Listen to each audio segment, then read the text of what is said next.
cette conscience passe par, oui, je disais les yeux ouverts. Les yeux, les oreilles, évidemment, enfin tout l'appareil sensitif, mais les yeux.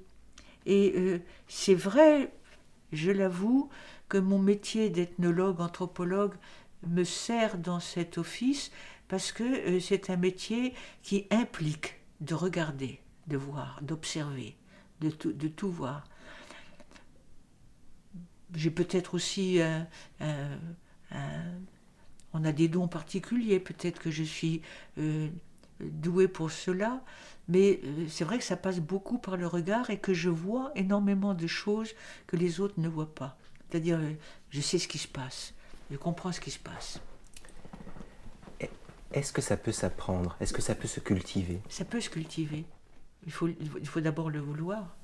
Il faut commencer par le vouloir et se dire que du coin de l'œil, que ça vous nous permet déjà du coin de l'œil, oui, de saisir ce qui se passe simplement dans une assemblée dans laquelle vous êtes partie prenante. Oui. Nous sommes là, un certain nombre de personnes, par exemple. Bon, il ne se passe pas grand-chose puisqu'il n'y a qu'une seule personne qui parle. Mais je sais quand vous souriez, je sais quand celui qui est en face de moi sourit, écoute, prend de l'intérêt, je sais par les expressions fugitives qui passent sur les regards ou dans les yeux, si quelqu'un décroche ou si quelque chose étonne, etc. Mais ça, c'est pour la pertinence de l'action du discours. Mais je sais également quand je suis dans un taxi, en voiture, plutôt que de me perdre dans des réflexions, je regarde le monde, je vois énormément de choses bizarres, étonnantes, et bon, vous parlez du sel de la vie tout à l'heure, qui alimente justement cette espèce de petite cagnotte qu'on se fait personnelle, petite cagnotte de souvenirs. Donc, mais qui vous permettent aussi d'avoir une bonne compréhension des rapports humains, la meilleure compréhension, une meilleure compréhension des rapports entre les personnes, même si elles ne se connaissent pas. La deuxième chose, c'est ne pas hésiter, là aussi, à aller directement, d'entrée de jeu, franchement, vers les autres. Ne jamais...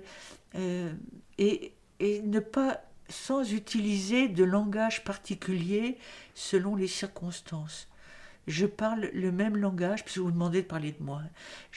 J'ai parlé le même langage au président de la République, à des petits-enfants, à des paysans auvergnats, à des paysans bretons, à des professeurs au Collège de France. Je parle de la même manière. Je n'ai pas un langage approprié à chaque circonstance. Parce que c'est ma manière à moi d'honorer la langue et d'honorer les autres, de considérer qu'ils sont aptes à comprendre mon langage, en faisant en sorte de parler un langage qui est compréhensible, bien évidemment, pas un langage trop compliqué, mais pas non plus un langage réduit à quelques mots, hein, un vrai langage, bon, que c'est honorer la capacité des autres de suivre, de comprendre. Donc voir, parler, savoir parler, et ne pas hésiter à entrer directement en conversation, même sur des choses qui peuvent paraître intimes. C'est-à-dire ne pas être à la bonne distance. Il ne s'agit pas d'empiéter, il ne s'agit pas d'agresser l'autre avec une présence agressive, justement, parce qu'il y a une certaine distance optimale entre les humains, mais franchir cette distance aisément, c'est-à-dire pouvoir dire des choses qu'on ne dit pas. C'est-à-dire dire à quelqu'un d'entrée, d'emblée de jeu, pour quelle raison on le trouve sympathique et pour quelle raison on a envie de parler avec lui, et ça me paraît une bonne chose à faire. C'est-à-dire ne pas laisser s'établir les barrières qui sont, ou les franchir quand elles sont déjà établies, le plus vite possible. Donc ça me paraît aussi extrêmement important. Alors, la plupart des enfants savent faire ça.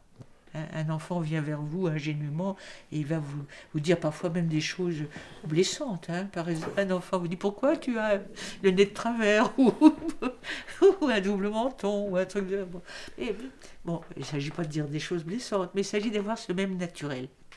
Ce même naturel. Donc vous voyez, avoir les yeux ouverts, ne pas franchir les barrières, ne pas laisser s'établir des barrières et les franchir le plus vite possible lorsqu'elles sont là, lorsque les autres les ont établies, essayer de trouver les, les lieux communs. Je ne veux pas dire les lieux communs au sens du discours habituel, mais ce qu'on peut avoir de commun avec les autres et embrayer directement là-dessus, on peut tous le faire. Ça s'apprend.